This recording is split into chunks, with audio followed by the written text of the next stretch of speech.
सुस्वागतम अथ स्वागतम.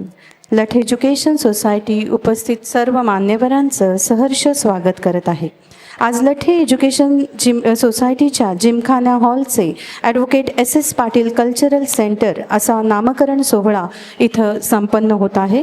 स्वर्गीय दिवाण बहादूर अण्णासाहेब लठे यांच्या कार्याचा वारसा अब्दीत ठेवणारी व ज्ञानदीप अखंड ठेवणारी लठ एज्युकेशन सोसायटी सांगली.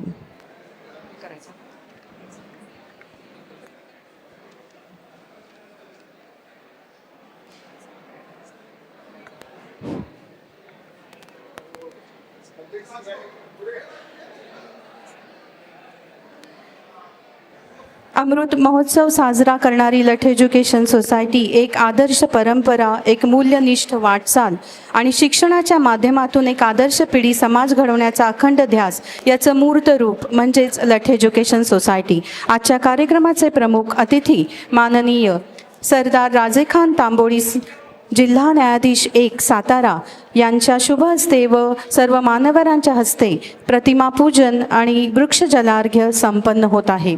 कायदेतज्ञ म्हणून न्याय, सचोटी, शिस्त, प्रामाणिकपणा याचा आदर्श निर्माण करणारे व आपल्या नेतृत्वाने लठ एज्युकेशन सोसायटीला प्रगतीला एक नवी दिशा निर्माण करून देणारे ॲडव्होकेट एस पाटील यांचे योगदान हे एका दीपस्तंभाप्रमाणे आहे.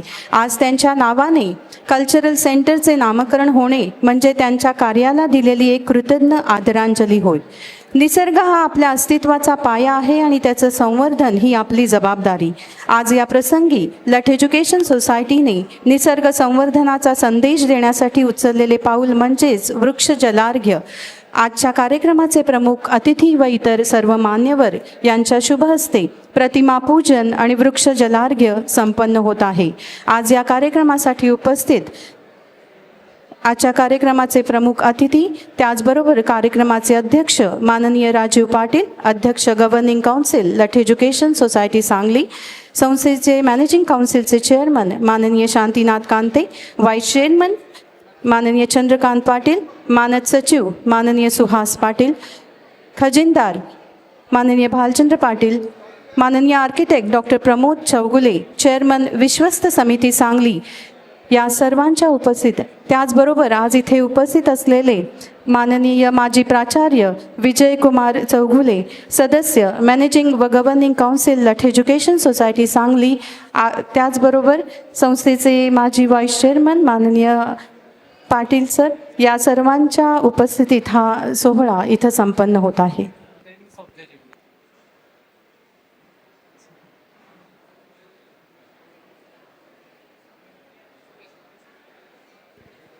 निसर्ग हा आपल्या अस्तित्वाचा पाया आहे आणि त्याचं संवर्धन ही आपली जबाबदारी. आज या प्रसंगी लठ एज्युकेशन सोसायटीने निसर्ग संवर्धनाचा संदेश देण्यासाठी उचललेलं पाऊस म्हणजे वृक्ष जलार्घ्य.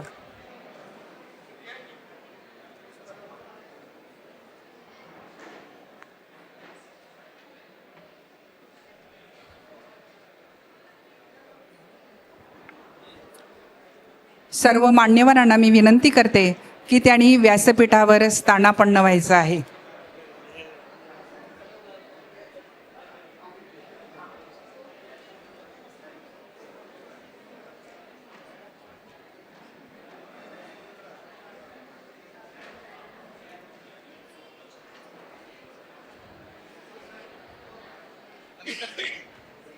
तब्बल 19 वर्षे लठ एज्युकेशन सोसायटीचे मॅनेजिंग काउन्सिलचे चेअरमन म्हणून कार्य करणारे, संस्थेच्या प्रगतीसाठी सतत प्रयत्नशील असणारे कायदेतज्ञ तसेच लठ एज्युकेशन सोसायटीच्या जडणघडणीत मोलाचे योगदान देणारे ॲडव्होकेट एस पाटील यांचे नाव आज लठ एज्युकेशन सोसायटीच्या नव्याने सुरू होणाऱ्या कल्चरल सेंटरला देण्यात येत आहे. ही आपल्यासाठी अत्यंत अभिमानाची आणि प्रेरणादायी बाब आहे. आज या कार्यक्रमासाठी उपस्थित सर्व मान्यवर, ॲडव्होकेट एस पाटील यांचे सर्व कुटुंबीय, संस्थेच्या मॅनेजिंग आणि गव्हर्निंग काउन्सिलचे सर्व मान्यवर सदस्य, निमंत्रित सेवक वर्ग, मीडिया पर्सन्स, विद्यार्थिनी, आपणा सर्वांचं पुनश्च हार्दिक स्वागत करून कार्यक्रमास सुरुवात करीत आहोत. स्वागत व प्रास्ताविकाने. कायद्यांच्या जाणीवा घेऊन सर्वसामान्यांसाठी जगणारे ॲडव्होकेट एस पाटील आणि त्यांच्या मार्गदर्शनात स्वतःला घडविणारे लठ्ठे एज्युकेशन सोसायटीचे मॅनेजिंग व गव्हर्निंग काउन्सिलचे सदस्य, कार्यतत्पर व शिस्तप्रिय माजी प्राचार्य विजयकुमार तातोबा चौगुले हे आता स्वागत व प्रास्ताविक करतील. त्यांनी ते करावे अशी मी त्यांना विनंती करते.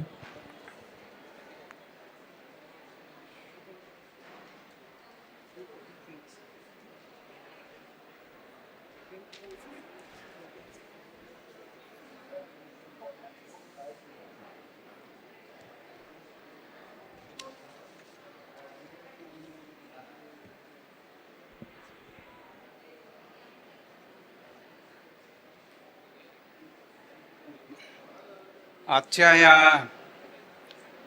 कार्यक्रमाचे प्रमुख पाहुणे आमच्या संस्थेचे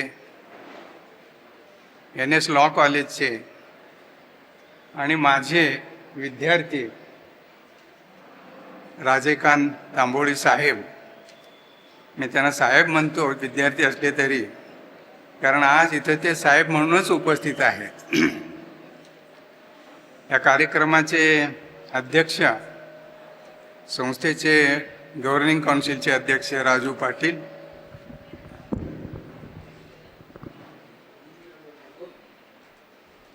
मॅनेजिंग काउन्सिलचे चेअरमन कांते साहेब, प्रमोद चौगुले, चंद्रकांत पाटील, SS पाटलांचे चिरंजीव राजीव पाटील आणि उपस्थित बंधू भगिनींनो, आज मला खरोखर आनंद होत आहे आणि खुशी आहे. आणि मी संस्थेचा आणि संस्थेच्या सर्व पदाधिकाऱ्यांचा मनपूर्वक आभार मानतो.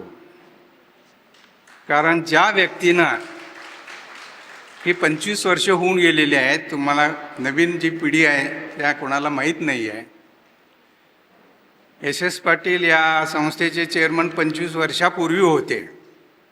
त्यांची माहिती सर्वांना असेल असं नाही आहे. त्यांच्या नावानं या हॉलला नाव द्यायचं, त्यांचं नाव द्यायचं ठरवल्याबद्दल मी मॅनेजिंग काउन्सिलच्या सर्व सदस्यांचं धन्यवाद मानतो. वास्तविक SS पाटलांची ओळख ही मध्यंतरी बराच काळ गेल्यामुळे सर्वांना माहीत असेल असं नाही आहे. आणि संस्थेमध्ये त्यांचं जे कॉन्ट्रीब्युशन आहे संस्थेच्या विस्तारासाठी, तो तुम्हा सगळ्यांना माहीत असेल असं नाही आहे.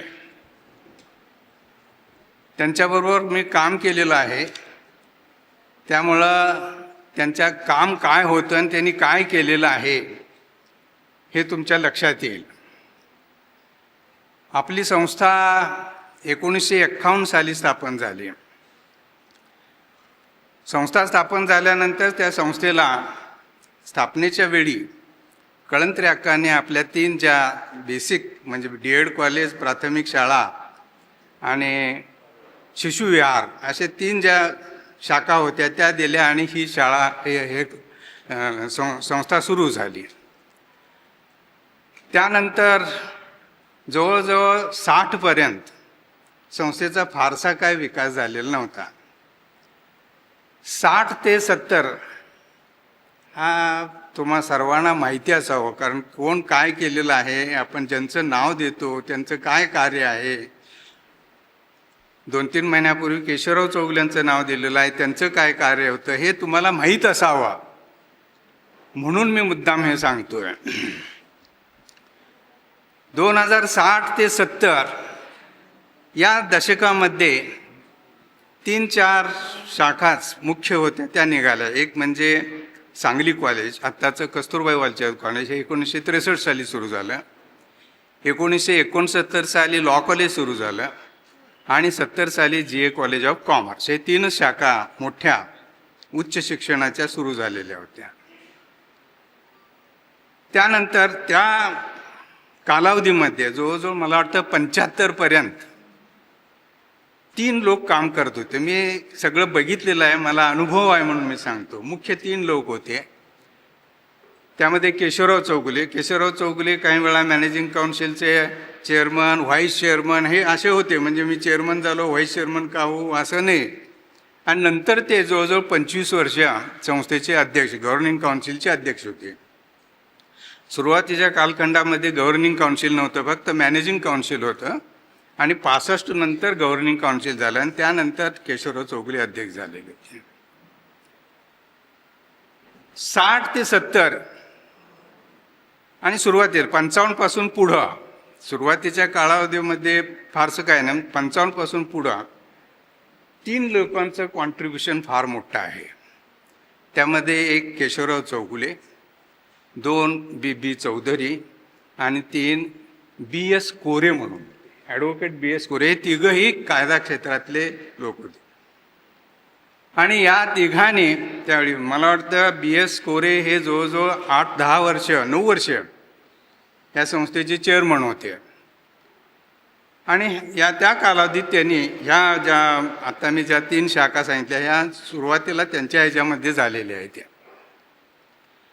नंतर 70 ते 80चा जो दशक होता, त्या दशकामध्ये फारसं काही संस्थेचे विस्तार झालेला नाही किंवा वाढ झालेली नाही आहे. आणि तुम्हाला सांगायला आश्चर्य वाटेल, त्या 10 वर्षामध्ये जवळजवळ 4 चेअरमन झालेले होते आणि व्हाईस चेअरमन एक चेअरमन हे वर्ष 2-2 वर्ष एवढंच. त्यामुळे त्यांच्या या कार्यकर्त्यामध्ये, या संस्थेमध्ये काम करणाऱ्या कार्यकर्त्यामध्ये समन्वय एवढा नव्हता. त्यामुळे त्या दशकामध्ये संस्थेचा फारसा काय वाढ झालेला नाही आहे. नंतर 70 ते 80च्या दरम्यानचं हे चित्र होतं. 80 नंतर 82 साली ॲडव्होकेट SS पाटील हे पहिल्यांदा चेअरमन झाले आणि चेअरमन पदावर कंटिन्युअसली म्हणजे सातत्यानं 6 वेळा ते निवडून बिनविरोध चेअरमन म्हणून निवडून आलेले होते. आणि संस्थेच्या इतिहासामध्ये सर्वात जास्त चेअरमन पद कुणी भूषवलं असेल तर SS पाटलांनी. 19 वर्षे या संस्थेच्या मॅनेजिंग काउन्सिलचे ते चेअरमन होते. त्यांच्याबरोबर मी काम केलेलं आहे. त्यांचा स्वभाव मला माहीत आहे. ते स्वतः जरी तापट असले तरी बरोबरच्या लोकांना घेऊन कसं काम करायची ही कला त्यांच्याकडे होती. म्हणून ते 6 वेळा चेअरमन म्हणून निवडून आले. त्यांच्याबरोबर काम करणारे जे टीम होतं, गैरसमज करून घेऊ नका, त्यामध्येही बरेचसे कायदा क्षेत्रातलेच लोक होते. जसं मी मगाशी सांगितले की सुरुवातीच्या कालावधीमध्ये BS Kore, A Chougule, BB Chougule ही कायदा क्षेत्रातली मंडळी होती.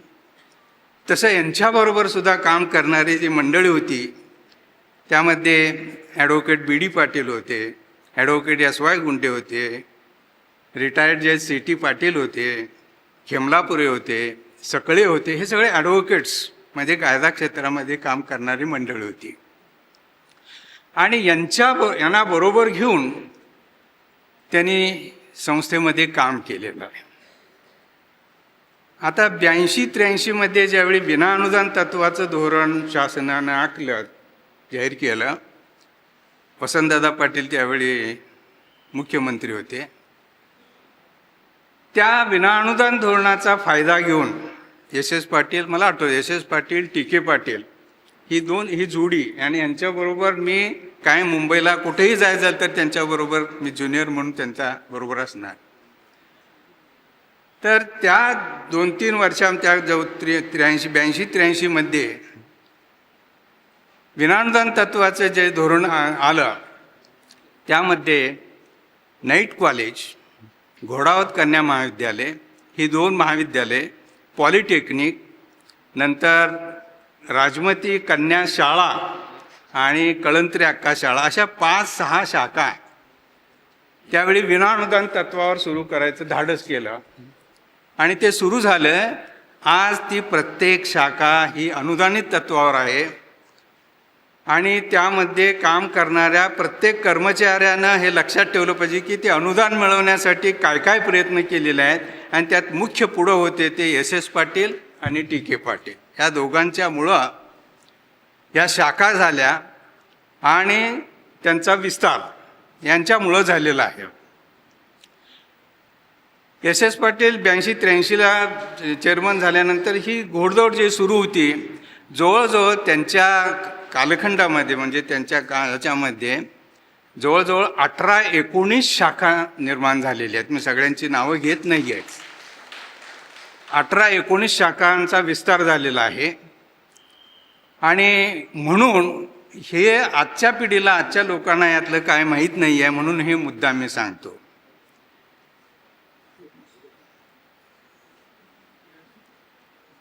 त्यावेळी मला आठवतं की आजची जी म्हणजे एक्झिक्युटिव्ह कमिटी आपण जे आठवड्याला बसतो, तुम्ही निर्णय घेता, ही एक्झिक्युटिव्ह कमिटी नव्हती. आणि 3-3 वर्षाला इलेक्शन्स म्हणजे 1 वर्ष इलेक्शन होऊन निवडून माणूस आला, चेअरमन झाला की लागलेच 1 वर्ष गेलं की लागलेच पुढचं हे लागणार. म्हणून त्याने माझ्याशी आणि खेमलापुऱ्यांशी चर्चा केली आणि असं सुचवलं आपण जरा घटनेमध्ये दुरुस्ती करायची. आणि त्याने एक घटना समिती नेमली. खेमलापुरे अध्यक्ष होते आणि मी त्याचा सेक्रेटरी होतो. सुरुवातीच्या म्हणजे ही घटना बदल होण्यापूर्वी दर शुक्रवारी आणि मंगळवारी हे सगळे म्हणजे सगळे शाखेतले मुख्याध्यापक, प्राचार्य आणि संस्थेमध्ये काम करणारे हे सगळे लोक जमत असत आणि सगळ्यांच्या विचारानं संस्थेतले निर्णय घेतले जात असेल. पण याला कुठंतरी कायदेशीर बेस असावा, कायद्याच्या चौकटीत बसावा, म्हणून त्यांनी घटनादुरुस्ती करायचा निर्णय घेतला आणि आमच्या दोघांवर ते सोपवलं. मला वाटतं 98-99 सालात घटनादुरुस्ती झाली. त्यामध्ये 3 वर्षाऐवजी 5 वर्षे आम्ही केलेलं आहे. आणि दर आठवड्यातून एकदा हे आता जे सगळ्या लोकांना घेऊन बसताय त्याच्याऐवजी काही ठराविक लोकच तिथं बसावे आणि रोजचं कामकाज चालण्यासाठी, दररोजचं कामकाज, दररोजचा संस्थेचा व्यवहार चालण्यासाठी त्या घटनेमध्ये बदल करून आम्ही एक्झिक्युटिव्ह कमिटी फॉर्म केली. आज ती एक्झिक्युटिव्ह कमिटी त्याला कायदेशीर आणि घटनात्मक आधार आहे. अर्थात आज एक्झिक्युटिव्ह कमिटी त्या घटनेच्या चौकटीत राहून काम करते का नाही हा प्रश्न आहे. कारण निर्णय घ्यायचा तो सगळा जर तुम्ही बघितलं की तुम्हाला लक्षात येईल. म्हणजे कुठला निर्णय मॅनेजिंग काउन्सिलनं, कुठला गव्हर्निंग काउन्सिल, मी आता ते विस्तारानं सांगण्याची गरज नाही आहे आणि मी सांगूही नाही. ती घटनादुरुस्ती झाली आणि त्यानंतर हे व्यवस्थित कामकाज सगळं सुरू झालेलं होतं. आणि त्यानंतर 2001 पासून मग मॅनेजमेंट सगळं बदललं.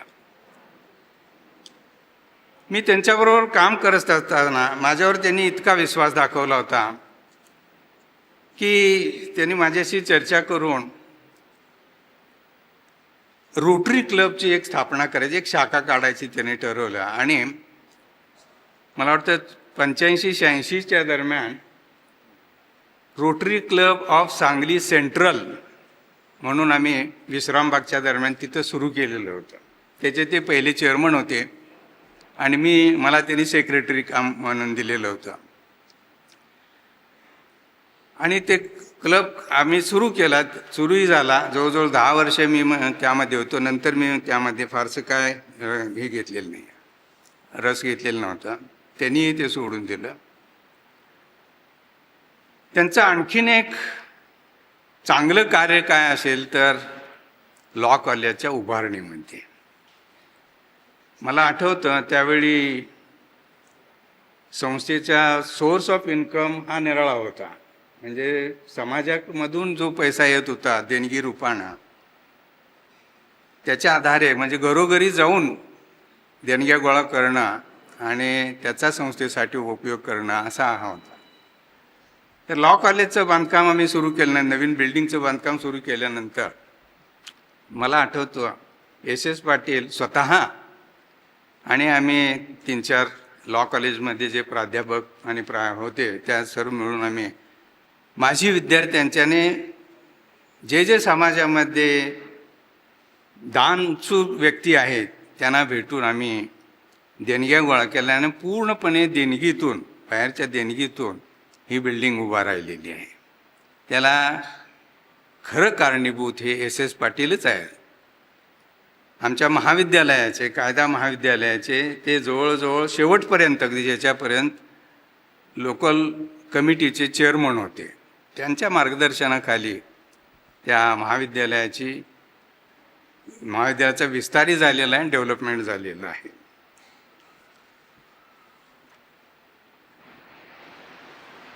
ही सगळी माहिती आजच्या पिढीला, कारण हे सगळं 25 वर्षापूर्वीचं आहे, आजच्या पिढीला फारसं कोणाला माहीत नसेल त्यांनी काय काम केलेलं आहे.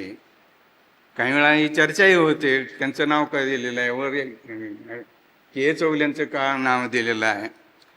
पण या लोकांच्या मुळं आज ही संस्था या स्थितीत आलेली आहे, हे कुणालाही विसरता येणार नाही. म्हणून या संस्थेला, या हॉलला संस्थेनं एस पाटील साहेबांचं नाव द्यायचं जे ठराव केलेला आहे आणि जो निर्णय घेतलेला आहे त्याबद्दल मी त्यांना आणखीन एकदा संस्थेच्या सर्व पदाधिकाऱ्यांना सगळ्यांना धन्यवाद देतो. त्यांची आठवण, त्यांनी केलेल्या कार्याचा आठवण चिरंतन राहू दे अशी अपेक्षा व्यक्त करतो आणि थांबतो. धन्यवाद. धन्यवाद सर. लठ एज्युकेशन सोसायटीसाठी असलेले आपले योगदान अमूल्य आहे. लठ एज्युकेशन सोसायटीशी आपली जोडलेली नाळ ही कायमच अबाधित राहील यात शंका नाही. आपण आपल्या प्रास्ताविकातून संस्थेच्या इतिहासातील काही आठवणींना उजाळा दिलात. आपल्यासारखे आदरणीय व्यक्तिमत्व आज या व्यासपीठाला लाभले, आपले हार्दिक आभार. यानंतर आजच्या या गौरवपूर्ण सोहळ्यास लाभलेले प्रमुख पाहुणे यांचा प्रवास, परिश्रम, जिद्द आणि प्रामाणिकपणाचा सुंदर संगम आहे. आजचे प्रमुख पाहुणे माननीय सरदार राजेखान तांबोळी सो, जिल्हा न्यायाधीश 1 सातारा, हे आपल्या लठ एज्युकेशन सोसायटीच्या नारायणदास सरोत्तमदास सोटी लॉ कॉलेजचे माजी विद्यार्थी आहेत. याचा आम्हाला सार्थ अभिमान आहे.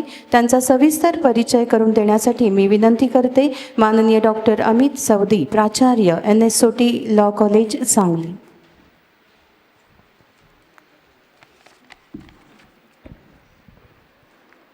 Good morning to all. Respected chief guest of today's naming ceremony of this auditorium as Advocate S.S. Patil Cultural Center, Honorable Shri Sardar Rajikant Tamboli, Honorable District Judge at Satara. President of today's function, Honorable President of the Governing Council of Latte Education Society, Sangli, Honorable Shri Rajiv Patil Sir, Honorable Chairman of Latte Education Society Sangli, Shri Shantinath Kante Sahib, Honorable Vice Chairman Shri Chandrakant Patil Sahib, Honorable Chairman Trustee Committee Shri Pramod Sogule Sir, members Honorable Shri Arun Patil Sir, members of Governing Council and Managing Council, principals of all our colleges, teaching and non-teaching staff, distinguished members of the media, family members of late Advocate S.S. Patil Sahib, a very good morning to all. Today is indeed a memorable occasion for all of us as we gather here for the naming ceremony in honor of late Advocate Shri S.S. Patil Sahib, who served as Chairman of the Managing Council of Latte Education Society Sangli for illustrious period of 19 years, and whose contribution to the growth and development of our institution will always be remembered with deep respect and gratitude.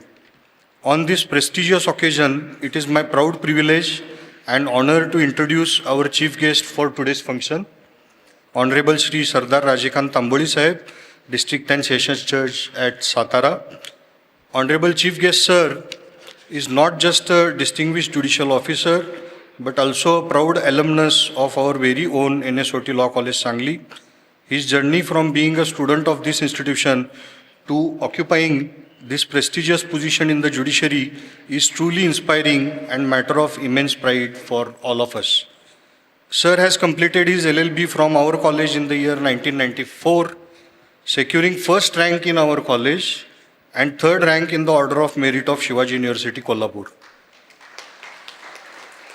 Thereafter, he has also done LLM from Pune University in the year 2006. After completing his legal education, he started practicing in Sangli since year 1994 till 1999, when he was selected as a judicial magistrate first class, and in that capacity he has served at various places across Maharashtra, including places like Ratnagiri, Devruk, Daund, Gadinglas, Ambezogai, Yavatmal, Nilanga, Baramati. During his tenure at these places, he earned appreciation for his integrity, efficiency and dedication to justice. In the year 2016, Sir has been promoted as district judge, and he has also served as judge of CBI court, which reflects the trust and confidence reposed in him by the judicial system. Presently, Sir is serving as district judge at Satara, where he continues to discharge his responsibility with distinction and commitment. Sir has also made significant contribution in spreading legal awareness. He has delivered more than 100 keynote lectures in legal aid and legal literacy camps, helping to promote access to justice and legal awareness among the masses. He also has to his credit delivering thousands of judgments, reflecting his vast judicial experience and dedication to rule of law. Sir is also known for his love for reading diverse literature and his passion for traveling, which further enriches his personality and outlook. In all, it is indeed a matter of great pride for us that our alumni has made a remarkable mark in the legal field. It is therefore a privilege and honor for all of us to have him as the chief guest of today's function. We are indeed grateful to Sir for accepting our invitation and sparing his valuable time to grace this naming ceremony. On behalf of Lathia Education Society, Sangli, I extend a warm and hearty welcome to Sir and express our sincere gratitude. With these words, I welcome Sir and one and all. Thank you. Thank you very much sir. अमृत महोत्सवाचा हा क्षण इतिहास आणि भविष्याचा संगम, संस्काराची शिदोरी, कर्तृत्वाची उंच भरारी अशा या लठ्ठे संस्थेची गौरवगाथा अपार आहे. आणि या गौरवशाली नामकरण सोहळ्याच्या क्षणी सर्व मान्यवरांच्या उपस्थितीने हा सोहळा अधिकच दैदिप्यमान होणार आहे, यात शंका नाही.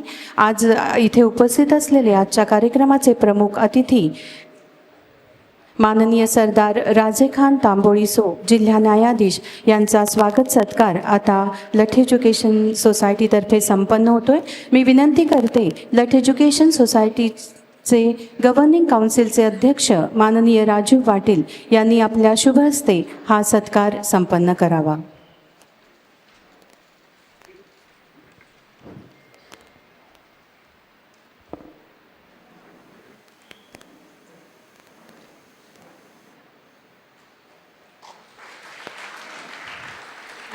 धन्यवाद सर. आज या अमृत पर्वामध्ये संस्थेच्या प्रगतीचे नवे रूप नावारूपाला येत आहे.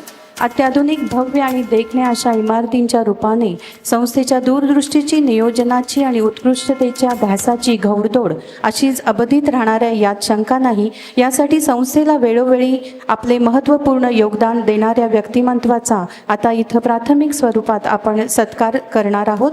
मी विनंती करते लठ एज्युकेशन सोसायटीच्या मॅनेजिंग काउन्सिलचे चेअरमन माननीय श्री शांतीनाथ कांते यांना की त्यांनी आपल्या शुभ हस्ते आज इथे उपस्थित असलेले माननीय अरुण उर्फ राजू पाटील सर यांचा सत्कार आपल्या शुभ हस्ते संपन्न करावा. आपल्यासारख्यांच्या भरीव योगदानामुळे लठ एज्युकेशन सोसायटीची ही घौडदौड अशीच अबाधित राहील, यात शंका नाही. त्याचबरोबर आज इथे उपस्थित असलेले लठ एज्युकेशन सोसायटीचे माजी व्हाईस चेअरमन आदरणीय ॲडव्होकेट PR पाटील सर यांनाही मी नम्र विनंती करते की त्यांनी आज इथे उपस्थित असलेले माननीय अरुण उर्फ राजू पाटील सर यांचा सत्कार आपल्या शुभहस्ते संपन्न करावा. आज दिमाखात उभे झालेले हे देखणे सभागृह विद्यार्थ्यांच्या कर्तृत्वाला नवी भरारी देईल व एका नवीन पर्वाला सुरुवात होईल यात शंका नाही. ॲडव्होकेट एस पाटील यांचे चिरंजीव माननीय अरुण उर्फ राजू पाटील सर यांचा स्वागत सत्कार संस्थेचे माजी व्हाईस चेअरमन आदरणीय ॲडव्होकेट PR पाटील यांच्या शुभहस्ते इथं संपन्न होत आहे.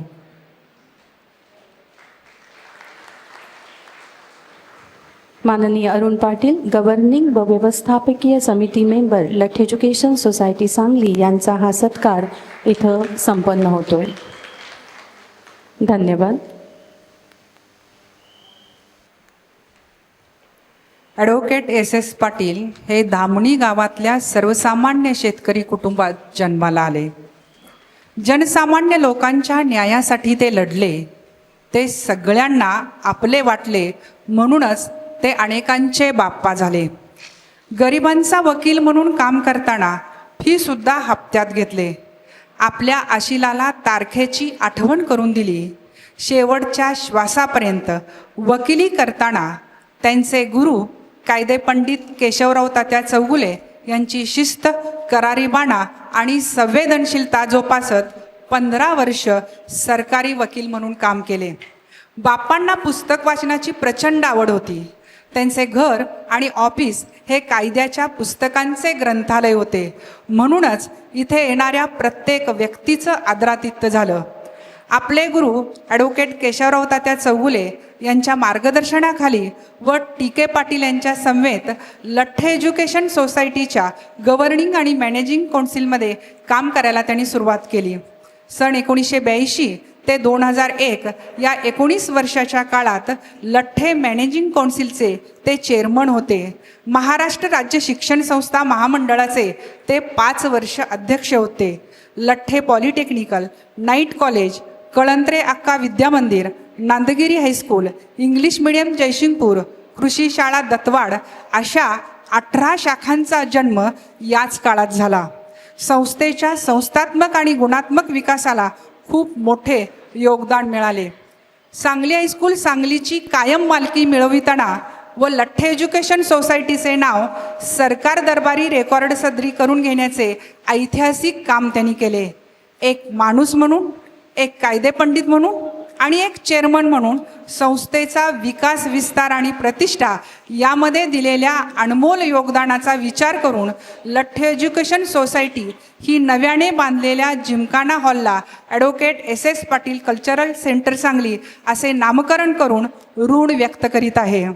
आज दिमाखात उभ्या असलेल्या या advocate S Patil cultural centre हॉलचे नामकरण या कार्यक्रमाचे प्रमुख पाहुणे माननीय सरदार राजेकांत तांबोळीसो यांनी करावे अशी मी त्यांना विनंती करते. व्यासपीठावरील सर्व आदरणीय मान्यवरांनी सुद्धा यामध्ये सहभागी व्हायचं आहे.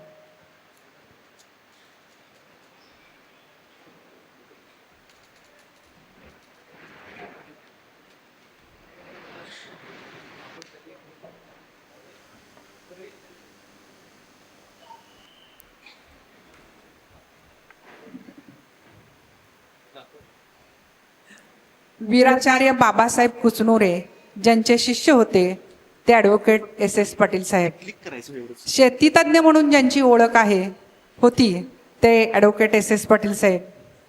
आपलेपणाने जिथे विचारणा होती ते ॲडव्होकेट एस पाटील साहेब. ज्यांच्या मनात गरिबांबद्दल कणव, दया आणि आदर होता ते ॲडव्होकेट एस पाटील साहेब.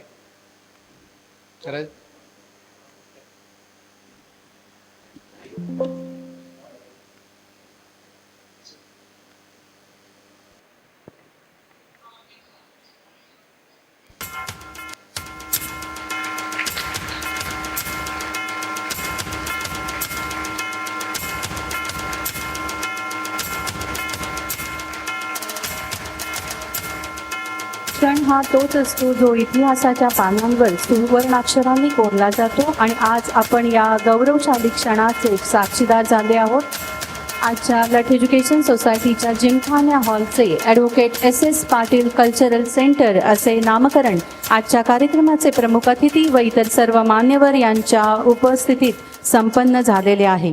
संस्कार, गुणवत्ता आणि कर्तृत्व यांची समृद्ध परंपरा जपणारी लठ एज्युकेशन सोसायटी या तेजस्वी प्रवासात ज्यांनी आपल्या नेतृत्वाने, शिस्तप्रियतेने आणि दूरदृष्टीने संस्थेला उंच भरारी दिली अशा आदरणीय ॲडव्होकेट एस पाटील यांच्या कार्याला आज आपण कृतज्ञतेची मानवंदना अर्पण केलेली आहे. धन्यवाद. न्यायदानाची ज्योत अखंड तेवत ठेवणारे, सत्य आणि नीतिमत्तेचा मार्ग दाखवणारे आजचे प्रमुख अतिथी माननीय सरदार राजेखान तांबोळी सो, जिल्हा न्यायाधीश 1 सातारा यांचे प्रदीर्घ अनुभव, सखोल ज्ञान आणि समाजातील न्यायव्यवस्थेबद्दलची बांधिलकी ही आपल्याला नक्कीच प्रेरणादायी ठरेल. आज या प्रसंगी त्यांना मी नम्र विनंती करते की त्यांनी आपले बहुमोल असे मार्गदर्शन उपस्थितांना करावे. आजच्या कार्यक्रमाचे प्रमुख पाहुणे माननीय सरदार राजेखान तांबोळी सो, जिल्हा न्यायाधीश सातारा.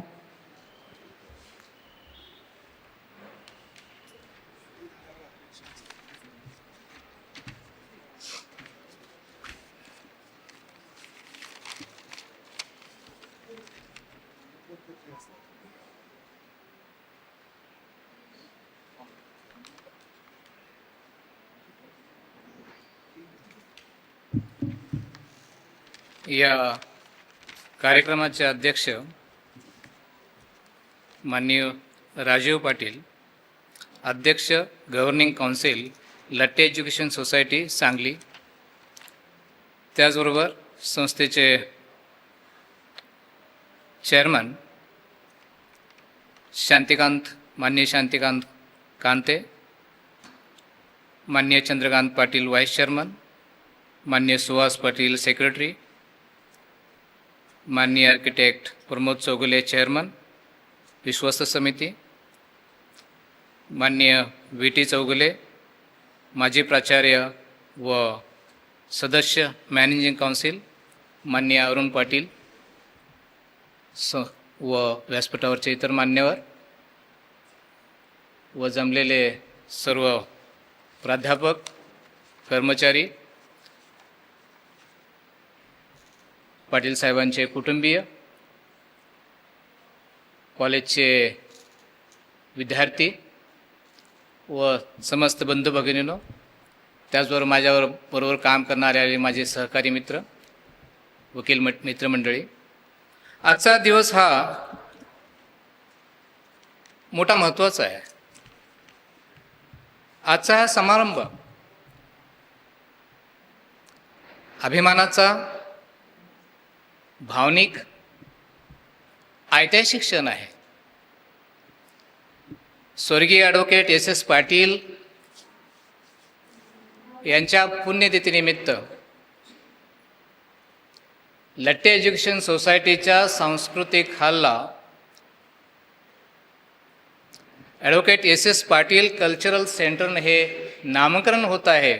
हा केवळ समारंभ नाही आहे, ही त्यांच्या उत्तुंग व्यक्तिमत्वाला, त्यांच्या कार्याला दिलेली मानवंदना आहे.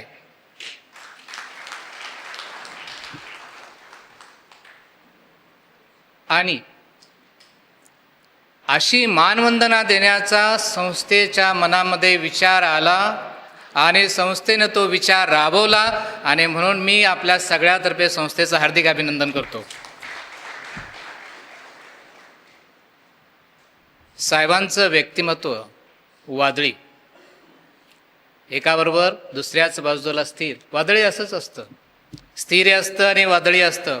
काही माणसंच अशी असतात, वादळी असतात. त्याच्या सानिध्यामध्ये आलं की जीवन ढवळून निघतं. त्यांच्या सानिध्यामध्ये समोरच्या व्यक्तीच्या उणीवा, जाणीवा, कमतरता याची जाणीव करून देतात आणि त्याची भरपाई करण्याची, त्याच्यावरती मात करण्याची प्रेरणा देतात. असंच व्यक्तिमत्व होतं.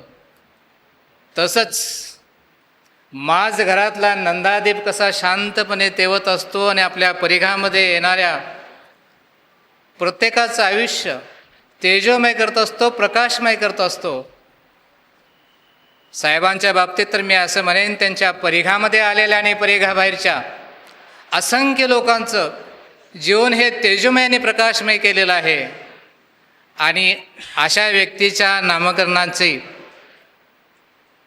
बोलण्याची मला संधी मिळाली, त्यांचं नामकरण करण्याची मला संधी देण्यात आली. एका याच लॉ कॉलेजच्या विद्यार्थ्याला बोलवलं आणि मलाही संधी दिली. संस्थेनं, कॉलेजनं हा माझा जो बहुमान केलेला आहे, सन्मान केलेला आहे, त्याबद्दल मी आपलं सगळ्यांचा आभारी आहे. धन्यवाद. आपण माझा खरंच सन्मान वाढवलेला आहे. पाटील साहेब अत्यंत प्रतिकूल परिस्थितीमध्ये एका साध्या कुटुंबामध्ये त्यांचा जन्म झालेला होता. त्यावेळची परिस्थिती अशी होती, देश पारतंत्र्यात होता, काँग्रेसची स्थापना होऊन जवळपास 5 दशकं झालेली होते. गांधीजींनी धुरा उचललेली होती. देशामध्ये देशप्रेमानं वातावरण भरलेलं होतं. इकडं समाजकारणामध्ये डॉक्टर बाबासाहेब आंबेडकरांनी समाजकारणाची हाक दिलेली होती. महाडच्या चौदार तळ्याचं आंदोलन पेटवलेलं होतं. एकीकडे राष्ट्रीय घुसळण चाललेली होती, दुसरीकडं सामाजिक युद्ध चाललेलं होतं. अशा ह्या देशप्रेमानं भारावलेल्या, मंत्रमुग्ध असलेल्या दिवसामध्ये साहेबांचं शिक्षण झालं. मी हे एवढ्यासाठी सांगतोय, तो काळ आपल्याला इमॅजिन करता येणार नाही, तो इमॅजिन करावा. ती परिस्थिती अशी होती. देश गुलामीमध्ये होता. देश स्वतंत्र झाला आणि अल्पावधीत काही काळातच साहेबांनी वकिली सुरू केली. चिकाटी, मेहनत आणि प्रामाणिकता याच्या जोरावरती अल्पावधीतच ते नावारूपाला आले आणि जवळपास 61 वर्ष कायद्याच्या क्षेत्रामध्ये त्यांनी राज्य केलं. त्यांचा विचारांचा, अभ्यासांची इतकी खोली असायची की त्यांनी दिलेला शब्द अंतिम असायचा. न्यायालयामध्ये अमॅकस क्युरी हा एक प्रकार असतो. आपल्यापैकी जे कायद्याशी संबंधित आहेत त्यांना माहीत असेल. अमॅकस क्युरी म्हणजे असं, ज्यावेळेला न्यायाधीशासमोर 2 पक्षकार बाजू मांडतात त्यावेळी कोर्टसुद्धा कन्फ्यूज होऊन जातं की खरं काय आहे. त्यावेळी न्यायाधीश एका त्रयस्थ तिसऱ्या व्यक्तीची मतं घेतात आणि त्याला अमॅक्युस क्युरी म्हणतात. आणि साहेबांची निवड न्यायाधीशाकडून अशी अमॅक्युस क्युरी म्हणून व्हायची. ज्यावेळेला न्यायाधीशी कन्फ्यूज व्हायचं त्यावेळेला एका तिसऱ्या माणसाचं मत घेतलं जायचं. आणि साहेबांचा इतका अभ्यास गाढा होता की कायद्यावर दिलेलं त्यांचं जे मत असायचं ते अंतिम असायचं, कारण तेवढा त्यांचा सखोल कायद्यामधला अभ्यास होता.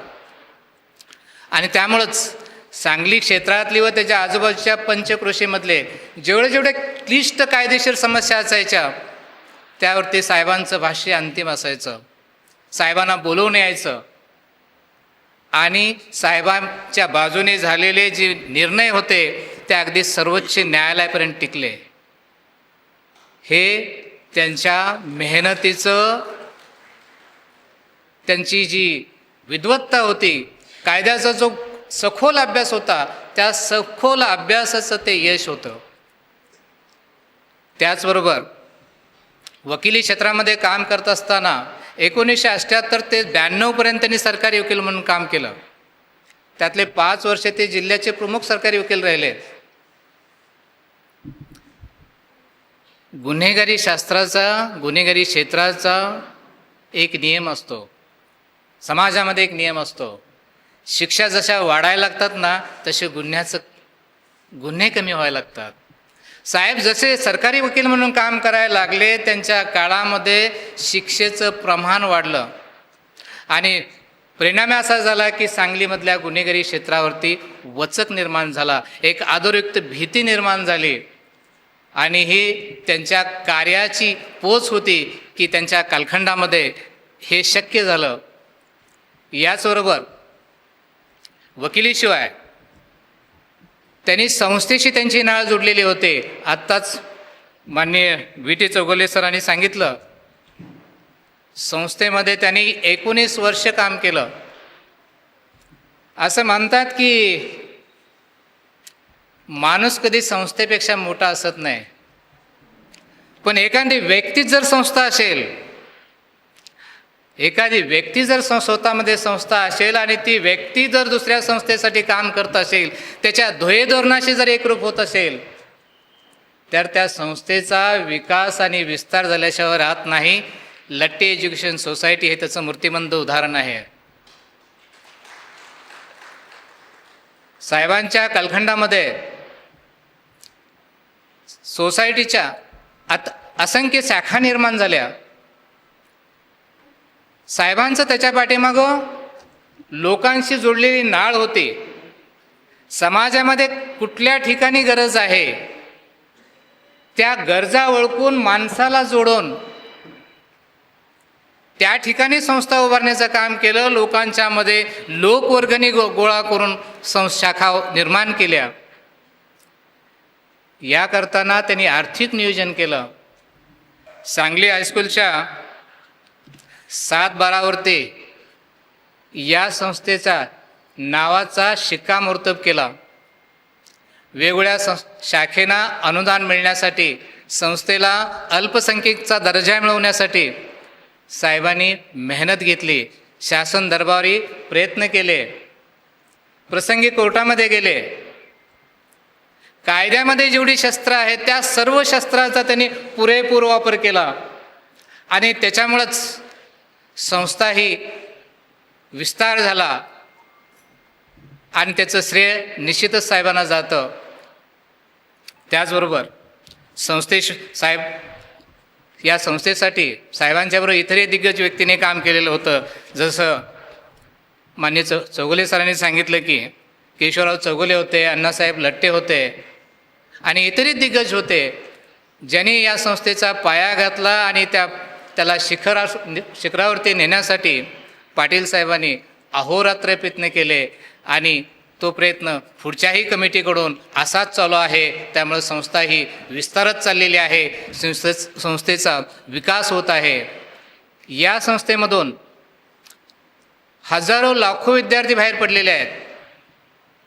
देश विदेशामध्ये स्थिरावलेले आहेत. असंख्य उच्च पदावरती गेलेले आहे. आपल्या शाळेचा एक विद्यार्थी हायकोर्टचा न्यायाधीश झालेला आहे. काही लोकांनी कंपन्या स्थापन केलेल्या आहेत. हे सगळं यश आहे संस्थेचं आहे. संस्थेनं दूरदर्शीपणा अवलंबून वेगवेगळ्या शाखा निर्माण केल्या. माझ्यासारखा एखादा विद्यार्थी या शाळेमध्ये येतो आणि या पोझिशनपर्यंत येतो, हे त्या शाळेचं, त्या संस्थेचं यश आहे आणि म्हणून अशा संस्थेला माझा सलाम आहे सर. थँक्यू. माझा साहेबांशी वकिलीमध्ये फार लवकर परिचय आला होता, कारण त्यांच्या टेबलला जाणं ही पर्वणी असायची. साहेबाकडे गेलं की समस्या विचारल्या की समस्या अगदी सहजरित्या सुटायच्या. साहेब म्हणायचे, अभिमन्यू व्हायचं नाही. अभिमन्यू व्हायचं नाही. अभिमन्यूला फक्त चक्रव्यूहामध्ये जायचं माहीत होतं, चक्रव्यूहाच्या बाहेर यायचं माहीत नव्हतं. कोर्टामध्ये जाताना समोरचा व्यक्ती काय व्यूहरचना करणार आहे ती समजली पाहिजे.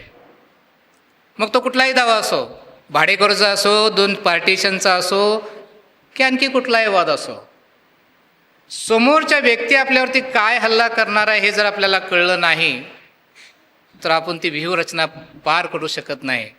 आपल्या आयुष्यात असंच असतं. आपण एखादी गोष्ट करत असतो, ती गोष्ट करत असताना परिणामाची जाणीव लक्षात न जर घेता एखादी कृती केली तर मग अमेरिका आणि इराणचं युद्ध जसं झालंय तसंच व्हायला लागतं ते. कारण समोरचा व्यूहरचना जोपर्यंत आपल्याला समजणार नाही तोपर्यंत आपण त्याच्यावरती मात करणार नाही. हे साहेबांनी बाळकडू मी व माझ्यासारख्या इतर सगळ्यांचं वकिलांना त्यांच्यासोबत काम करणाऱ्या सगळ्या वकिलांना दिलेलं आहे. आणि त्यांच्यासोबत काम करणारी याची ही वकील मंडळी कायद्याच्या क्षेत्रामध्ये यशस्वीरित्या युद्ध खेळत आहेत. मी साहेबांना फार जवळून बघितलं आहे. मला त्यांच्या घरी जाण्याचा प्रसंग आलेला आहे. त्यांच्यावर बोलण्याचा, त्यांना समजून घेण्याचा माझ्या कालखंडामध्ये मला प्रसंग आलेला आहे. मला आठवतं आहे की सांगली कोर्टाची बिल्डिंग आपल्यापैकी माहीत नसेल कारण आपला कोर्टाशी सगळ्यांचाच संबंध आला असेल असं काही नाही. हे कारखान्याजवळ जागा घ्यायचं चाललेलं होतं आणि त्यासाठी वकिलांची ॲन्युअल जनरल मीटिंग बोलवलेली होती. आणि बरोबर त्याच दिवशी मला साहेबांनी बोलवलं आणि सांगितलं की आपल्याला हे मुद्दे मांडायचे आहेत. मी भाषणाला उभा राहिलो. मुद्दा एकच मांडला होता तो, कारखान्याच्या शेजारी जर कोर्टाची बिल्डिंग झाली तर कारखान्यामध्ये निघणारे जे धुलीकण आहेत ते धुलीकण संपूर्णरित्या त्या कोर्टामध्ये जोपर्यंत ते कोर्ट चालणार आहे तोपर्यंत होणार आहे. हा मुद्दा मांडला. ॲन्युअल जनरल मीटिंगमध्ये चर्चा झाली आणि तो बिल्डिंगचा प्रस्ताव बारगळला. आता जी भव्य इमारत झालेली आहे सांगली आणि मिरज रस्त्याला, ती होण्यामध्ये एस पाटील वकील आणि इतर दिग्गज वकिलांनी योगदान दिलेलं आहे आणि म्हणून त्यासारखी बिल्डिंग त्या ठिकाणी झालेली आहे. अन्यथा कारखान्याशेजारच्या एखाद्या जवळ एकदम बिल्डिंग झाली असती आणि त्याचा त्रास येणाऱ्या पुढच्या पिढींना झाला असता. हे जे अँटिसिपेशन आहे की दूरदृष्टी आहे, हीच दूरदृष्टी त्यांनी संस्थेचा विकास करताना वापरली. संस्थेचा वाढ होत असताना संस्था कशी वाढेल त्यासाठी त्यांनी प्रयत्न केले आणि म्हणूनच संस्थेचा इतका विकास झालेला आहे. साहेबांची आठवण सांगताना मला आणखीन सांगावंसं वाटतं की साहेबाबरोबर चौगुले सरांनी सांगितलं, माननीय चौगुले सरांनी, की साहेबांचा स्वभाव थोडा रागीट होता. खरं आहे सर, त्यांचा स्वभाव रागीट होता, पण ते अगदी नारळाच्या कठीण कवचासारखं असायचं. सुरुवातीला रागवायचे आणि मग 1-2 दिवसांनी जवळ बोलवायचे, घरी जेवायला बसवायचे आणि हात फिरवून अगदीच पुन्हा समजावून सांगायचे. हा एक त्यांचा स्वभाव होता की माणसाला जिंकून घ्यायचं आणि येणाऱ्या त्यांच्या नवीन ज्युनियर वकिलांना अगदी मानसपत्राप्रमाणे ते ट्रीटमेंट द्यायचे. वकिलीमध्ये त्यांचं नावलौकिक झालेलं होतं. भरपूर पैसा आणि प्रसिद्धी मिळाली होती. असं जरी असलं तर साहेबांनी श्रीमंत आणि गरीब पक्षकारामध्ये कधी फरक केला नाही. त्यांच्याकडे पैसे न देणाऱ्या पक्षकारांना तीच ट्रीटमेंट होती आणि श्रीमंत पक्षकारांनाही तीच ट्रीटमेंट होती. त्यांचं म्हणणंच असायची की न्याय हा केवळ श्रीमंताचा साठी नाही आहे. जसं डॉक्टर बाबासाहेब आंबेडकर म्हणाले होते की कायदा हे साधन आहे, साध्य नाही. साध्य आहे तो न्याय. सर्वोच्च न्यायालयाच्या पाठीमागच्या खुर्चीवरती बोर्ड लिहिलेला आहे, कुणी वाचला असेल तर बघा, येतो धर्मा तथा जया. जिथे धर्म आहे तिथं विजय आहे. धर्म म्हणजे तुमचा माझा पर्सनल धर्म असा अर्थाने तो नव्हे. धर्म म्हणजे जी सत्याची बाजू आहे, जिथं सत्य आहे तिथंच विजय आहे आणि त्या सत्यासाठी साहेब लढायचे. साहेबांनी मला एकदा सांगितलं होतं, खटला हरला तरी चालेल, वकिलांनी खटला हरला तरी चालेल, पण वकिलाची सचोटी हरता कामा नये. आपल्या आयुष्यामध्ये जर सचोटी हरली, आपण आपल्या नजरेतून पडलो तर आपण कधीच आपल्या आयुष्यामध्ये उभं राहू शकत नाही. आणि म्हणून माणसाच्या आयुष्यामध्ये सचोटीला फार महत्त्व आहे. ज्याच्याकडं सचोटी नाही तो आयुष्यात कधीच जिंकू शकत नाही. मला आणखी एक किस्सा आठवतोय. आता आपल्याकडे सगळ्यांच्याकडे मोबाईल आहेत, आपण एका क्लिकवरती संपर्क करतो. पूर्वीच्या काळी मोबाईलची व्यवस्था नव्हती. पूर्वी ट्रंकॉल लावायला लागायचे. ट्रंकॉलचं असं असायचं की 1 तास 1.5 तास तो लागायचा नाही. साहेबांच्या बंगल्या शेजारी न्यायाधीशांचे बंगले होते आणि न्यायाधीशांच्याकडं फोन नव्हते. ते सगळे न्यायाधीश हे बाहेरच्या जिल्ह्यातून आलेले होते आणि ते साहेबांच्या घरी ट्रंकॉल लावायला यायचे. पण न्यायाधीश ज्या ठिकाणी थांबलेले आहेत त्या खोलीमध्ये साहेब कधीही गेलेले नाहीत. हे न्यायाधीशाने मला सांगितलेली गोष्ट आहे. एवढी प्रसिद्धी, एवढी नाव असताना सुद्धा एखाद्या न्यायाधीशाचा गैरफायदा घ्यावा असं कधी साहेबाला वाटले नाही. तत्वानं जगणारा माणूस. आणि म्हणूनच आज त्यांचं नाव या सांस्कृतिक हल्ला देण्यात येत आहे. आपल्या आयुष्यामध्ये असे प्रसंग येतात ज्यावेळेला आपल्याला वाटतं की आपण तसं बनवू शकतो का, आपण तसं काम करू शकतो का. काही कॉलेजचे विद्यार्थी आहेत, त्यांच्यासाठी सांगेन, आपल्यासमोर संकट येतात, मग आपल्याला प्रश्न पडतो की आपल्याला हे जमेल का. आपला आत्मविश्वास डाऊनडोल होतो. आपल्यातला सिनिक असं विचारतो, जमेल का हे. आणि त्यावेळेला मी महात्मा गांधीजींच्याकडे बघतो. एखादा समस्या असेल, आपण छोटी माणसं, मी विचारतो त्यांना, आम्ही छोटी माणसं, याचं उत्तर काय असू शकेल. गांधीजींनी मोठमोठ्या गोष्टी केल्या. उदाहरणच घ्या, दांडी यात्रेच्या वेळेला त्यांनी मिठाचा सत्याग्रह करायचं ठरवलं. आणि मग देशातून सगळे सिनिक विचारायला लागले, यानं काय होणार आहे. बॅरिस्टर मोतीलाल नेहरू यांनी 22 पानाचं पत्र लिहिलं बापूजींना. बॅरिस्टर्स होते, ते वकील होते. हे मुद्दे शोध अगदी कसं ब्रिटिश सत्तेवरती परिणाम होणार नाही, याचा काही फायदा होणार नाही. गांधीजींना ते पत्र पोचलं आणि त्याने उत्तर लिहिलं, प्रिय मोतीलाल, आपका पत्र मिला, करके देखो. 2च शब्द. मोतीलाल नेहरूंना ते पत्र मिळालं, त्याने डोक्याला हात लावला. आता हे काय म्हातारा ऐकत नाही म्हणले. मोतीलालही म्हातारेच. आपल्याला नेतृत्व मान्य केलं तर बरं राहील. आणि म्हणून त्यांनी जाहीर केलं, मीही मिठाच्या सत्याग्रहात भाग घेणार आहे. ज्या क्षणी मोतीलालने जाहीर केलं की मी मिठाच्या सत्याग्रहात भाग घेणार आहे, त्याच रात्री पोलीस आले आणि त्यांना पकडून नेलं. त्यांना जेलमध्ये घेऊन चालले. त्यांनी परवानगी मागितली अधिकाऱ्याला, मला एक तयार करायचं आहे. अधिकाऱ्याने परवानगी दिली आणि तयार केली. करने के पहिले ही देख लिया. आणि त्यामुळे आपल्याला जर कुणाला प्रश्न पडता असेल की हे मला जमेल काय, तर त्याला उत्तर एकच आहे, करके देखो, जमून जाईल.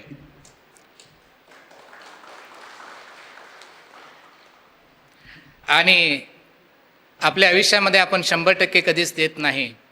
कुठल्याही कार्याला जर आपण 100% देऊ शकलो तर आपल्याला मग कुठलंही क्षेत्र असेल, मग तर संस्थेचं क्षेत्र असेल किंवा आपल्या वैयक्तिक आयुष्याचं क्षेत्र असेल, त्यामध्ये यश मिळाल्याशिवाय राहणार नाही. एखाद्याला सांगितलं की पळायला सांगितलं तर थोडंसं वेगाने पळेल. एखाद्याला स्पर्धेमध्ये धावायला सांगितलं तर तो आणखीन वेगाने पळेल. पण एखाद्याच्या पाठीमागे जर एखादा वाघ लागला, एखादा बंदूक घेऊन जर कोणी लागला, तर तो पळेल 100%. एवढी शक्ती जर आपण देऊ शकलो आपल्या कुठल्याही कार्याला, तर त्या कार्यामध्ये आपल्याला यश आल्याशिवाय राहणार नाही. आणि शेवटाकडे जाताना आणखी एक कथा तुम्हाला सांगतो. कथा तुम्ही ऐकली असेल तर ऐकली असं म्हणू नका. न्यू जर्सीच्या एका विमानमध्ये 4 जण प्रवासी करत होते. बिल गेट होते, एक दलाई लामा होते आणि एक हिप्पी होता. आणि ऑक्सिजनच्या सिलेंडरचा स्फोट झाला. आणि स्फोट झाल्यानंतर कॉकपीट उघडून वैमानिक बाहेर आला आणि त्यानं सांगितलं की एक चांगली बातमी आहे आणि एक वाईट बातमी आहे. वाईट बातमी अशी आहे की विमान क्रॅश होणार आहे आणि चांगली बातमी अशी आहे की 3च पॅराशूट आहेत आणि त्यापैकी एक पॅराशूट घेऊन मी जात आहे. आणि तो निघून जातो. बिल गेट उभा राहतो आणि म्हणतो, मी जगातला सगळ्यात स्मार्टर माणूस आहे, जगात सगळ्यात स्मार्ट माणूस आहे. आणि त्या व्हीपीच्या पाठीवर असणारी बॅग हिसकावतो आणि तो निघून जातो. दलाई लामा म्हणतात, मी आयुष्य जगून झालेलं आहे, मी माझ्या विमानावर जातो, तू पॅराशूट घे आणि जा निघून. तो हिप्पी मुलगा म्हणतो, तो जो सगळ्यात स्मार्टेस्ट माणूस आहे असं माणूस म्हणत होता, त्यानं माझ्या खांद्यावरली बॅग नेलेली आहे, त्यानं काही पॅराशूट नेलेलं नाही. तर थोडक्यात कथा अशी आहे की स्मार्ट बना, फार अति स्मार्ट बनू नका. आणि बोलायला संधी मिळाली म्हणून खूप लांब बोलू नये, अगदी खालूनही आणि वरूनही. आणि म्हणून मी थांबतो. साहेब एक दिव्यत्व व्यक्तिमत्व होतं. त्यांचं हे या हॉलला नामकरण दिलेलं आहे. ह्या पुढच्या पिढीला त्यांचे विचार, त्यांचं कार्य नेहमी स्मरणात राहील. संस्थेच्या सुवर्णाक्षरामध्ये अशाच व्यक्तीची नाव नोंदणी होते जे आपल्या कर्तृत्वानं ठसा उमटतात. संस्थेच्या या इतिहासामध्ये साहेबांनी ठसा उमटलेला आहे. त्यांच्याप्रती मी परत एकदा अभिवादन करून मी आपले 2 शब्द थांबवतो. धन्यवाद. थँक्यू. धन्यवाद. आज या नामकरण सोहळ्यासाठी आपण मनपूर्वक इथं उपस्थित राहिलात. ॲडव्होकेट एस पाटील यांच्या व्यक्तिमत्वाचे काही विशेष पैलू आपण इथं उलगडलेत व त्यांच्या कारकिर्दीला उजाळा दिलात. आपण लठे एज्युकेशन सोसायटीबद्दल काढलेले कौतुकोद्गार आम्हाला भविष्य काळातील वाटचालीस नक्कीच प्रेरणादायी आहेत. आपल्यासारख्या आजी व माजी विद्यार्थ्यांमुळे संस्था नावारूपास येते. आपले मनपूर्वक आभार. एखाद्या संस्थेची प्रगती ही केवळ नियोजनावर अवलंबून नसते, तर त्यामागे असतो एक दूरदृष्टीचा विचार. संस्थेच्या प्रगतीसाठी अमूल्य वेळ देणारे, आधुनिक तंत्रज्ञानाची कास धरणारे, ज्यांच्या कार्यशैलीत नेहमीच नवकल्पना आणि अभ्यासी वृत्ती दिसून येते, संस्थेचे मानद सचिव आदरणीय सुहास पाटील यांना मी नम्र विनंती करते की त्यांनी आपलं मनोगत इथं व्यक्त करावं. नमस्कार. आजच्या नामकरण समारंभाचे प्रमुख पाहुणे माननीय श्री सरदार राजेखान तांबोळी सर, जिल्हा न्यायाधीश, लठे एज्युकेशन सोसायटीच्या गव्हर्निंग काउन्सिलचे अध्यक्ष राजीव पाटील, मॅनेजिंग काउन्सिलचे अध्यक्ष chairman Shantinath Kante, vice chairman Chandrakant Patil,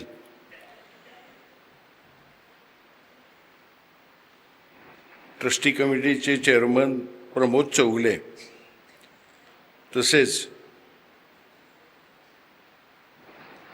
या संस्थेचे पूर्वीचे व्हाईस चेअरमन आणि आमचे सल्लागार advocate S Patil sir, managing आणि गव्हर्निंग काउन्सिलचे सर्व उपस्थित सदस्य, संस्थेच्या सर्व शाखामधून उपस्थित असलेले मुख्याध्यापक, उपमुख्याध्यापक, प्रिन्सिपल आणि शिक्षक शिक्षकेतर सर्व कर्मचारी. आजचा दिवस लठे एज्युकेशन सोसायटीच्या सांगलीच्या इतिहासातील एक महत्त्वाचा असा दिवस आहे आणि अभिमानाचा आहे. मला अभिमान आहे की माझी या संस्थेतली करिअर जी सुरू झाली ती त्या करिअरच्या सुरुवातीला मला त्यांचा सहवास लाभला. अनेक वेळेला त्यांच्याबरोबर काम करायची संधी मिळाली. फक्त 1-2च गोष्टी मी सांगतो साहेब. लठे एज्युकेशन सोसायटीचे जे आत्ता बीटी सरांनी सांगितले की कामकाज कसं चालायचं, तर त्या एक्झिक्युटिव्ह कमिटीच्या काही मीटिंग्सना माझ्याकडं बालवाडीची जबाबदारी असल्यामुळं मी जात होतो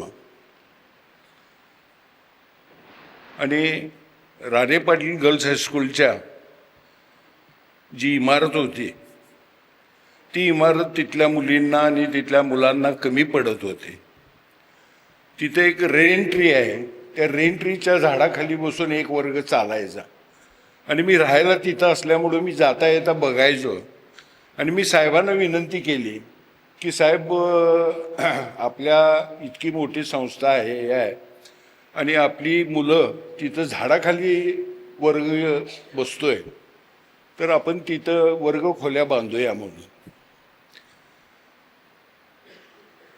तर त्यांनी मला लगेच होकार दिला आणि मला सांगितलं की ते काम चालू करायचं आणि त्याची जबाबदारी सगळी पूर्णपणे तुमच्यावर राहील. आणि त्याच मिटिंगमध्ये त्याने तो ठरावही करून घेतला की तिथं ती इमारत बांधायची आणि त्या इमारतीचा आराखडा वगैरे जो काय सगळा करायचा ते सगळं काम त्यांनी मला सांगितलं पुढवून करायला.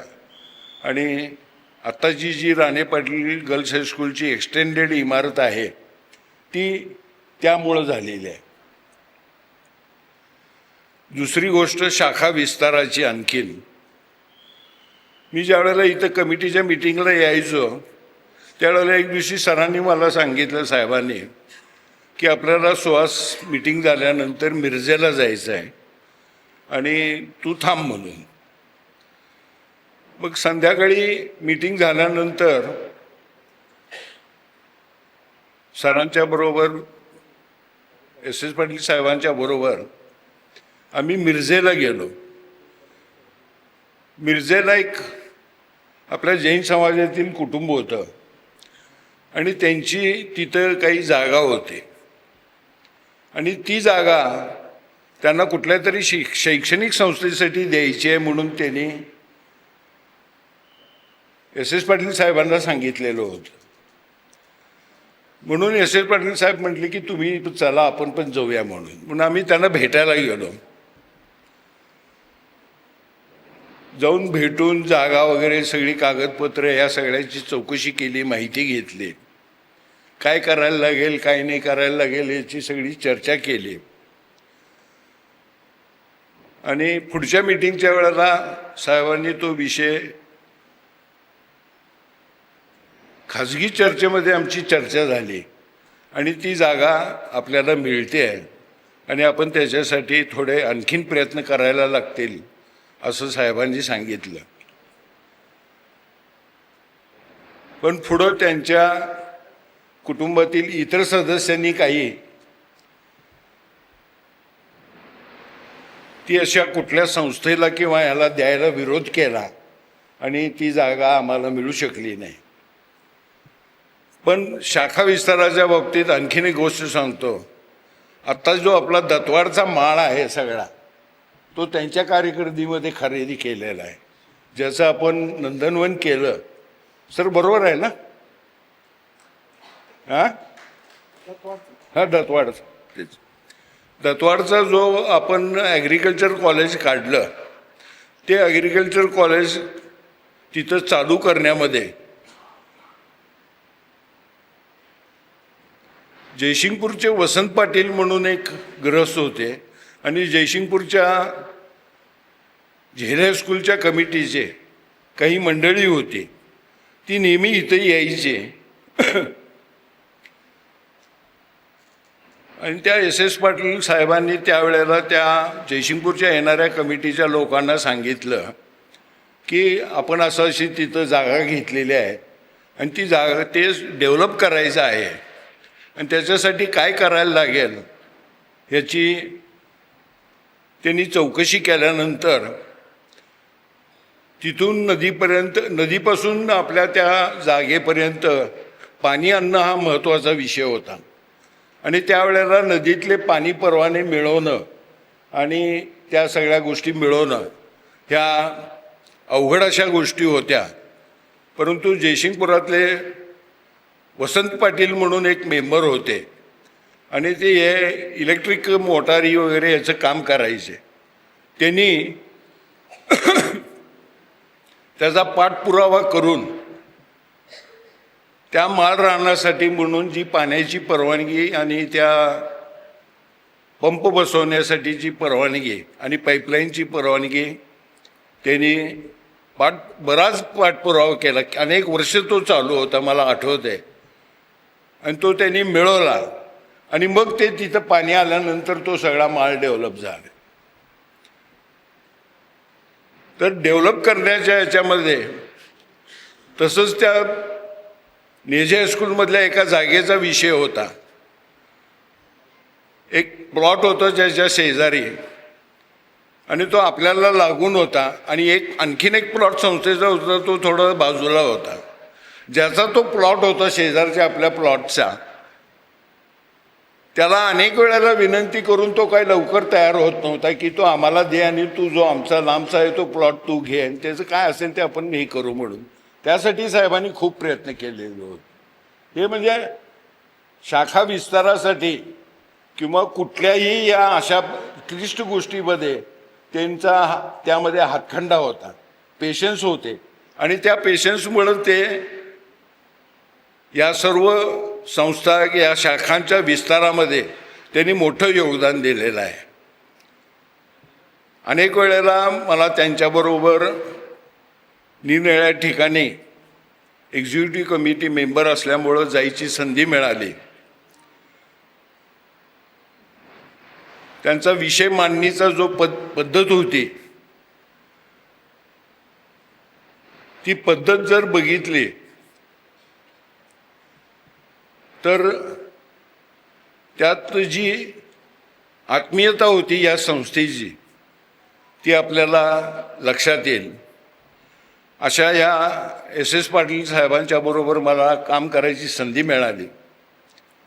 अनेक गोष्टी मी त्यांच्याकडून शिकलो. अनेक जबाबदाऱ्या त्यांनी मला दिल्या आणि त्यामुळंच मी आज इथंपर्यंत येऊन पोचलेलो आहे. मी त्यांचा ऋणी आहे की त्यांनी मला या संस्थेच्या जडणघडणीमध्ये मला काम करायची संधी दिली.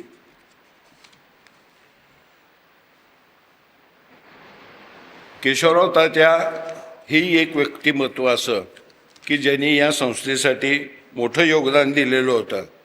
परंतु माझं दुर्दैव असं की मला काय त्यांचा सहवास लाभला नाही.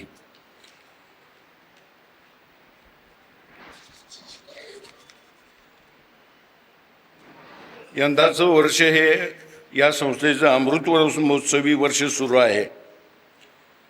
गेल्या 24 जानेवारी रोजी माननीय न्यायमूर्ती AP शहा, माजी मुख्य न्यायाधीश मुंबई व दिल्ली उच्च न्यायालय यांच्या शुभ हस्ते इमारतीच्या इमारतीच्या वर जे सभागृह बांधलं त्या सभागृहाचं नामकरण केशवराव अप्पाजी सभागृह चौगुले सभागृह असे करण्यात आले.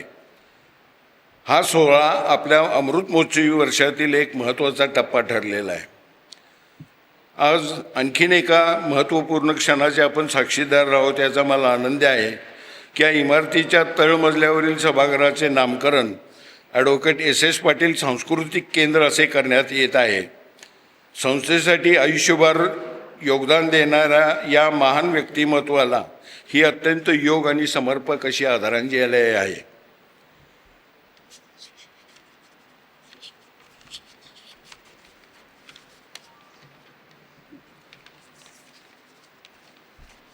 लठ्ठे एज्युकेशन सोसायटीच्या वतीनं मी आमचे प्रमुख पाहुणे माननीय सरदार राजेखान तांबोळी सर यांचे मनपूर्वक आभार व्यक्त करतो. आपण आपल्या व्यस्त वेळातून या कार्यक्रमाला उपस्थित राहिलात त्याबद्दल मी आपला मनपूर्वक ऋणी आहे. तसेच या कार्यक्रमासाठी SS पाटील यांच्या कुटुंबियांनी आणि या कार्यक्रमास त्यांच्या गावातील अनेक मंडळी इथं उपस्थित आहेत. त्यांचे अनेक मित्र, नातेवाईक, साहेबांच्याबरोबर काम केलेली ज्येष्ठ वकील मंडळी. आणखीन एक गोष्ट सांगायची राहील मला सांगावीशी आठवणीनं वाटते की त्यांच्याबरोबर काम करत असताना त्यांनी माझ्यासारख्या आणि अनेक तरुणांना ही संधी दिलेली होती काम करायची. आणि हा जो त्यांचा दृष्टिकोन होता की तरुणांना सुद्धा यामध्ये वाव मिळायला पाहिजे, तो हा महत्त्वाचा होता. कारण ही संस्था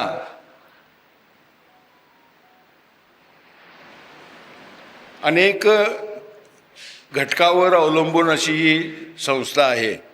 शैक्षणिक केंद्र आहे. ही व्यवस्थितपणे त्याचं काम चालण्यासाठी अनेक हातांची जरुरी असते आणि असे हात या संस्थेत मिळत राहतील अशी मी खात्री आहे मला.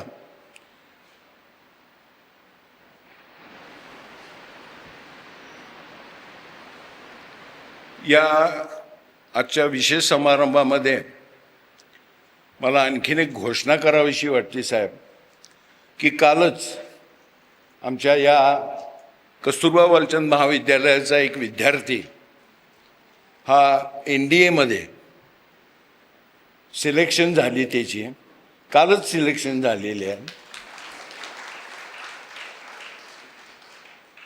तो कस्तुरबा वालचंद महाविद्यालयाच्या NCCचा कॅडेट. त्या मुलाचे वडीलही हे इंडियन आर्मीमध्ये सर्व्हिसला असलेले, आणि काल आम्हाला योगायोगानं त्याचा सत्कार करायला मिळाला, हे आम्ही आमचं भाग्य समजतो. आणखीन एक इथं बरेच संस्थेतली मंडळी आहेत, यांच्यासाठी मी एक आव्हान करतो की येत्या आठवड्यामध्ये संस्थेच्या लठ्ठे पॉलिटेक्निकमध्ये आंतरराष्ट्रीय बुद्धिबळाच्या स्पर्धा होत आहेत. त्या स्पर्धासाठी आपण आपल्या संस्थेच्या शाखेतल्या विद्यार्थ्यांना प्रवृत्त करावं, आणि विशेष सवलत म्हणजे आपल्या या सर्व संस्थेच्या शाखामधील जी मुलं आहेत त्यांना आपण स्पॉट ॲडमिशन किंवा स्पॉट स्पर्धक म्हणून घ्यायचं त्या संघटनेनेही मान्य केलेलं आहे. तर आपण सर्वांनी त्याचा लाभ घ्यावा. ज्यांना बुद्धिबळातलं महत्त्व माहीत आहे त्या सर्वांचा बुद्धिबळाचे पट तिथं त्यांनी मांडायला यायला काय हरकत नाही. एवढं बोलून मी थांबतो. थँक्यू. ज्यांच्या मार्गदर्शनाखाली मी संस्थेत आलो, ज्यांच्या मार्गदर्शनाखाली शाखेचा विस्तार केला, ज्यांच्याकडून खूप शिकता आलं असे ॲडव्होकेट SS पाटील सर हे माझ्यासाठी आदरणीय आणि वंदनीय आहेत असं सांगितलं. आणि बुद्धिबळ स्पर्धेसाठी सर्व आमच्या विद्यार्थ्यांना आवाहन केलं. याच्यामध्ये बरेचसे विद्यार्थी भाग घेतील अशी अपेक्षा व्यक्त करते. यानंतर लठ्ठे एज्युकेशन सोसायटीचे मॅनेजिंग कौन्सिलचे चेअरमन शांतीनाथ कांतेसाहेब हे आपलं मनोगत व्यक्त करतील.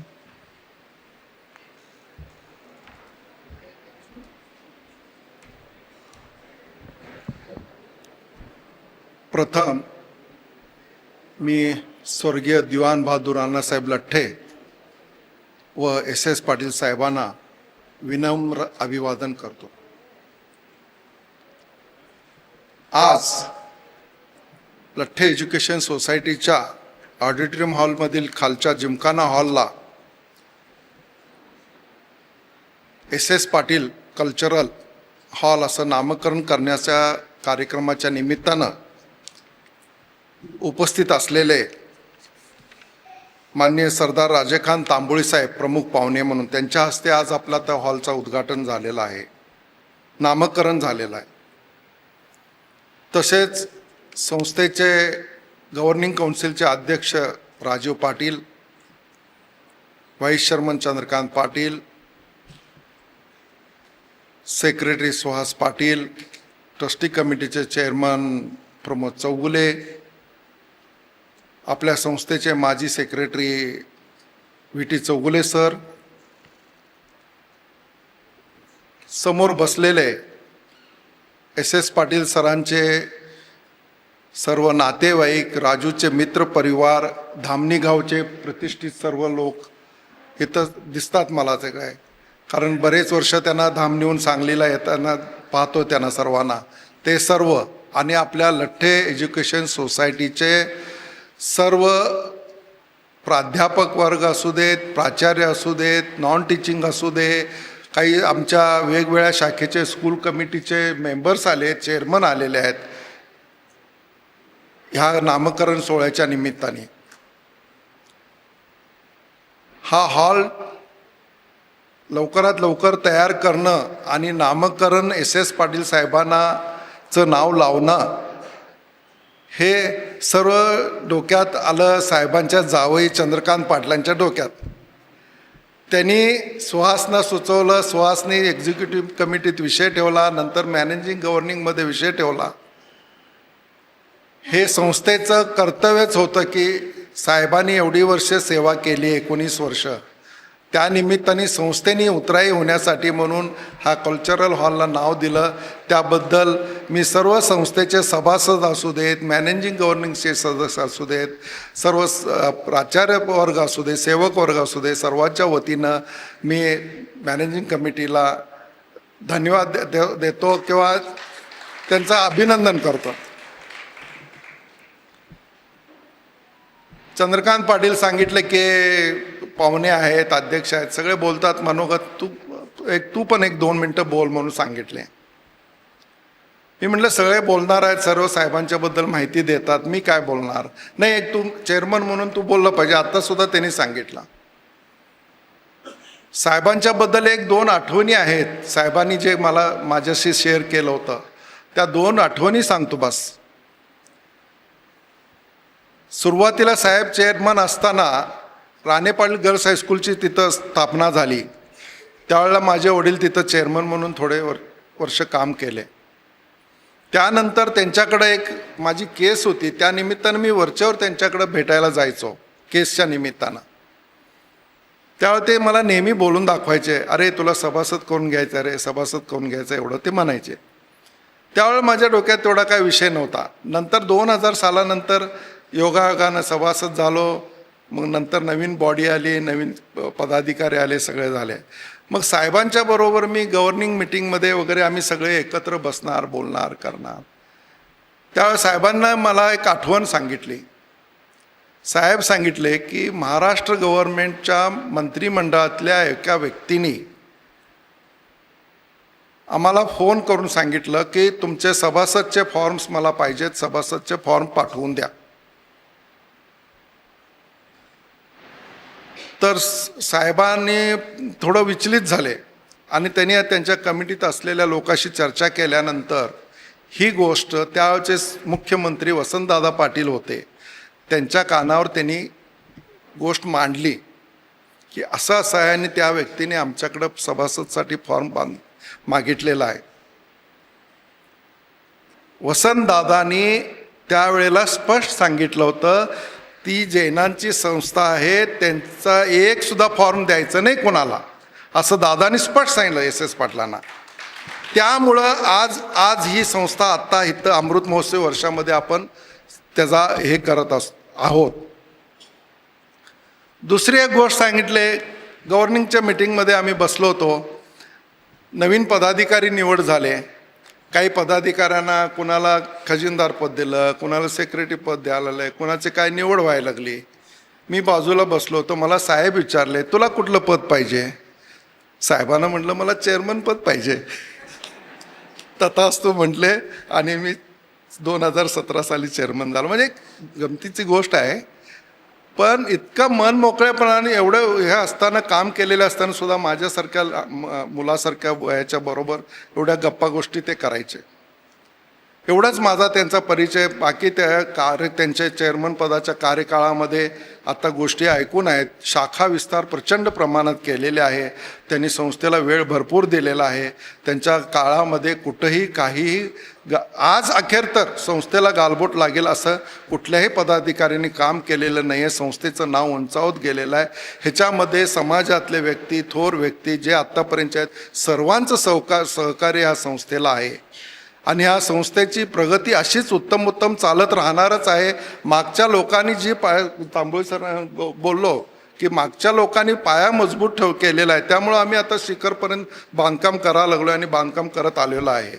आणि इथून पुढं सुद्धा ह्या शैक्षणिक ह्याच्यामध्ये स्पर्धात्मक युगामध्ये सुद्धा नवीन नवीन कोर्सेस आहे, त्यामध्ये सर्व मी तर जास्त विश्वास ठेवतो आमच्या प्राध्यापक वर्गांच्यावर, शिक्षकांच्यावर, कारण त्यांचं जास्त योगदान असतं. आम्ही तिथं केबिनमध्ये बसून निर्णय घेतो, पण प्रत्यक्षात काम करणारे ते लोक असतात. आणि असे काम करणारे जर पदाधिकारी प्रामाणिकपणानं, निस्वार्थीपणानं, स्वतःचा स्वार्थ एक नया पैशाचा न ठेवता काम करणारे व्यक्ती जर संस्थेत काम करत असेल तर निश्चितच त्याची प्रगती होत राहते. आज 2 इमारती आपण मोठ्या 25 कोटीच्या 2 इमारती बांधल्या. सुहासनी सुद्धा काय उल्लेख केला, पण काही गोष्टी मी उल्लेख करतोय की 2 मोठ्या इमारती बांधल्या, शैक्षणिक प्रगती केली, विद्यार्थ्यांची गुणवत्ता वाढत चाललो, खेळामध्ये गुणवत्ता वाढत चाललेला आहे.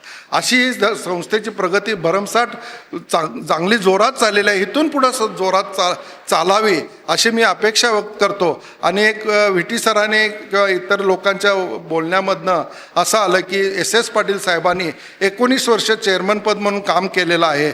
माझी एक विनंती गव्हर्निंगचे अध्यक्ष राजू पाटलांना एक विनंती आहे, माझी आता 10 वर्ष होत आलेली आहेत, तर त्यांनी त्याचा विचार करावा. एवढं बोलून ह्या नामकरण सोहळ्यासाठी खरं म्हणजे राजूंनी सुद्धा 1 मिनिटात जावयाने सांगितलं म्हटल्यावर राजू ऐकणारच की. राजू म्हणले येस तू काय सांगतोस ते तयार आहे म्हणून. त्यामुळे राजूंनी पण सहकार्य केल्याबद्दल राजूचे मी अभिनंदन करतो. आणि एक फार उत्तम कार्यक्रम हा नामकरणचा झालेला आहे. माझं मनापासून मी या नामकरण सोहळ्याला मी शुभेच्छा देतो आणि माझे 2 शब्द. धन्यवाद सर. आपले मार्गदर्शन हे नेहमीच आम्हाला प्रेरणादायी आहे. आपले दूरदृष्टीपूर्ण नेतृत्व, संस्थात्मक शिस्त व सर्वसमावेशक निर्णय प्रक्रिया यामुळे लठ एज्युकेशन सोसायटी भविष्यातही अशीच यशस्वी वाटचाल करेल यात शंका नाही. यानंतर आजच्या कार्यक्रमाचे अध्यक्ष, लठ एज्युकेशन सोसायटीच्या गव्हर्निंग काउन्सिलचे अध्यक्ष माननीय राजीव पाटील यांना मी नम्र विनंती करते की त्यांनी उपस्थितांना अध्यक्षीय मार्गदर्शन आपल्या मनोगतातून करावे. नमस्कार, गुड आफ्टरनून सर्वांना. आज ॲडव्होकेट SS पाटील नामकरण समारंभासाठी प्रमुख अतिथी, या कॉलेजचे विद्यार्थी, माननीय सरदार राजेकांत तांबोळी साहेब, संस्थेचे चेअरमन शांतीनाथ अण्णा कांते, माननीय चंद्रकांत दादा पाटील, माननीय सुहास पाटील, ॲडव्होकेट आर्किटेक्ट प्रमोद चौगले साहेब, आणखी सर्वात महत्त्वाचे आमचे PR पाटील साहेब, उपस्थित सर्वांचे मी लठ एज्युकेशन सोसायटीच्या तर्फे स्वागत करीत आहे. सर्वांनी आत्तापर्यंत मॅनेजिंग काउन्सिल आणि किंवा गव्हर्निंग काउन्सिलला धन्यवाद दिले की SS पाटलांचं नाव दिलं. मी राजू असू दे, चंद्रकांत असू दे किंवा त्यांची फॅमिली असू दे, त्या लोकांनी आम्हाला ह्या संस्थेच्या हॉलला नाव देण्यास परवानगी दिल्याबद्दल मी त्यांचे पहिले धन्यवाद मानतो. आमचं तर एक काम आहे, कर्तव्य आहे, मात्र त्या व्यक्तीचं नाव देण्यास परवानगी देणे हे सुद्धा तितकेच महत्त्वाचे होते. जसं सेक्रेटरी साहेबांनी सांगितलं की त्यांना ॲडव्होकेट SS पाटलांच्या बरोबर काम करण्याची संधी मिळाली, तसं मी माझं दुर्भाग्य की मला SS पाटील साहेबांसारख्या किंवा केशवराव तात्यांसारख्या लोकांच्यामध्ये काम करता आलं नाही. माझं ज्यावेळी कल्लापन्ना आवाडे साहेब ज्यावेळी अध्यक्ष होते त्यावेळीपासून मी त्यांच्याबरोबर आलेलो आहे. या लोकांच्याकडून बरंच काही शिकण्यात आलेलं आहे. पायउतार करायचं म्हणून नाव दिलं असं चेअरमन साहेबांनी सांगितलं आहे. माझं मत आहे की असे कितीतरी हॉल बांधून जर SS पाटलांचं नाव या त्या हॉलला दिलं तर तो पाय उतार होणार नाही. एवढं मोठं कार्य आहे, एवढं मोठं त्यांनी संस्थेसाठी कार्य केलेलं आहे.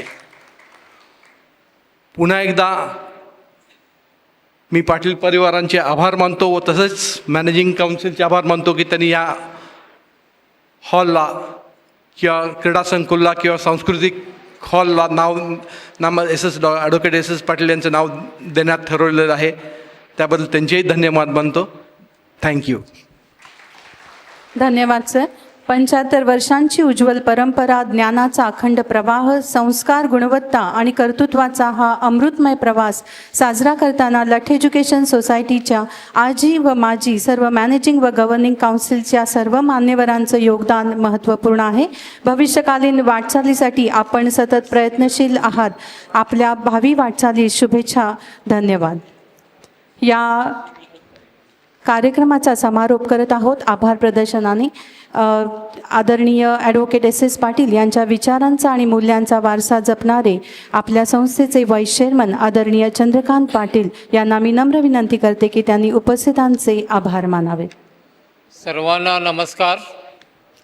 Advocate S Patil cultural centre नामकरण समारंभ सोहळा संपन्न झाला. या आनंद सोहळ्यासाठी प्रमुख पाहुणे म्हणून माननीय श्रीमान सरदार राजेकांत तांबोळी साहेब, जिल्हा न्यायाधीश 1 सातारा यांनी आपला बहुमोल वेळ दिला आणि या कार्यक्रमाची शोभा वाढवली. याबद्दल आम्ही माननीय न्यायाधीश साहेबांचे मनपूर्वक आभारी आहोत. विशेषतः आम्हाला अभिमानाची गोष्ट म्हणजे माननीय न्यायाधीश साहेब या संस्थेच्या NSOT लॉ कॉलेजचेच माजी विद्यार्थी आहेत.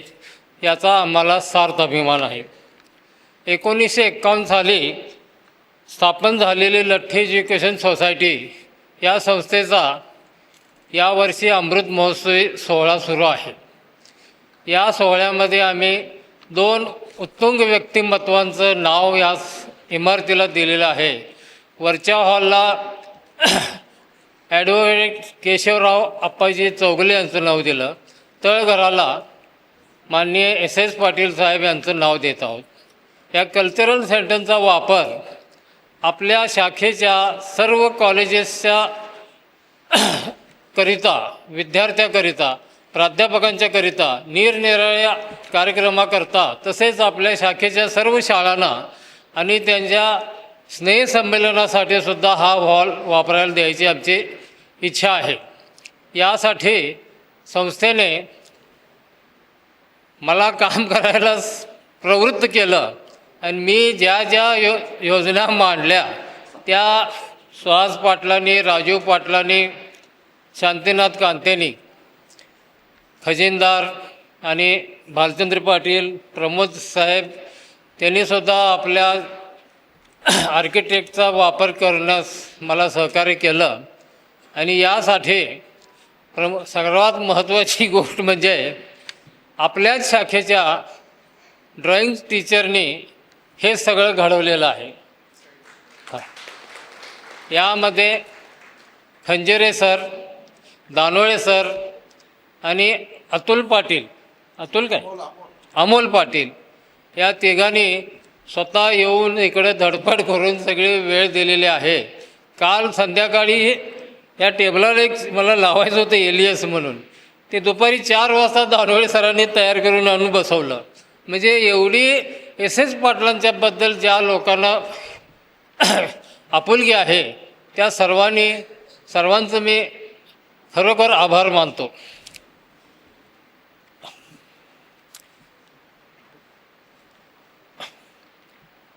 या अमृत महोत्सवापर्यंत कालावधीमध्ये माननीय नेमगुणदादा पाटील, राजमती अक्का, advocate Keshavrao Chougale, engineer TK Patil, advocate S Patil, माननीय सुरेश पाटील अशा अनेकांनी आपले योगदान दिलेले आहे.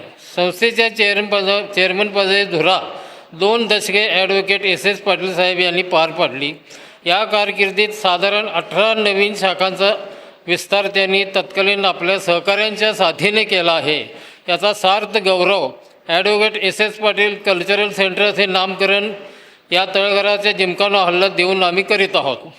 या कार्यक्रमासाठी उपस्थित पदाधिकारी माननीय अध्यक्ष राजू पाटील, माननीय चेअरमन शांतीनाथ कांते, माननीय मानद सचिव सुहास पाटील, माननीय trustee committee chairman Pramod Chougale, माजी व्हाईस चेअरमन ॲडव्होकेट PR साहेब, तसेच संस्थेचे मॅनेजिंग व गव्हर्निंग काउन्सिलचे सर्व सदस्य, सर्व शाखांचे प्राचार्य, उपप्राचार्य, शाळांचे मुख्याध्यापक, सर्व शाखांचे स्थानिक व्यवस्थापन समिती सदस्य, पदाधिकारी, संस्थेचे प्रशासकीय सेवक व सर्व शाखेचे शिक्षकेतर सेवक यांचा मी आभारी आहे. या नामकरण सोहळ्यासाठी उपस्थित मान्यवर माननीय न्यायाधीश साहेब, वकील मंडळी यांचा आभारी आहे. सर्व कार्यक्रमाचे नियोजनामध्ये प्रमुख पाहुण्यांना निमंत्रित करण्यासाठी ॲडव्होकेट राजकुमार उदगावे वकील साहेब यांनी अत्यंत मोलाची कामगिरी पार पाडली आहे.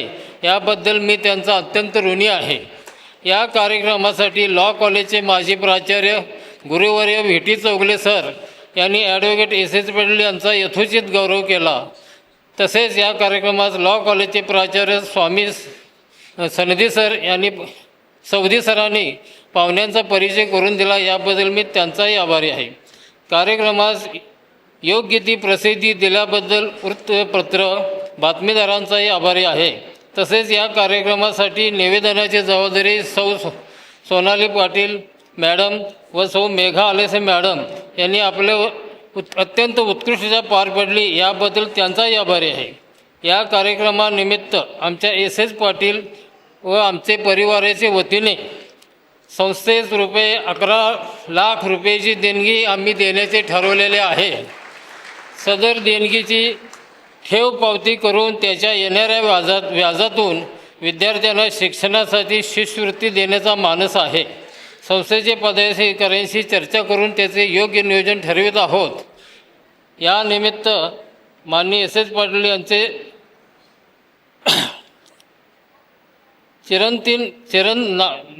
यांचे नाव चिरंतन राहील याची ग्वाही आम्ही देत आहोत.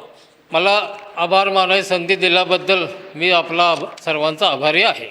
यानंतर सर्व पाहुण्यांना सर्व मेंबरना जेवणाची सोय केलेली आहे.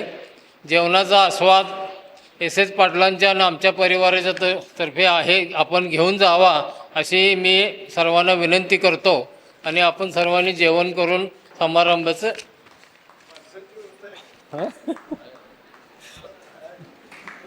शोभा वाढवल्याबद्दल आभारी आहे.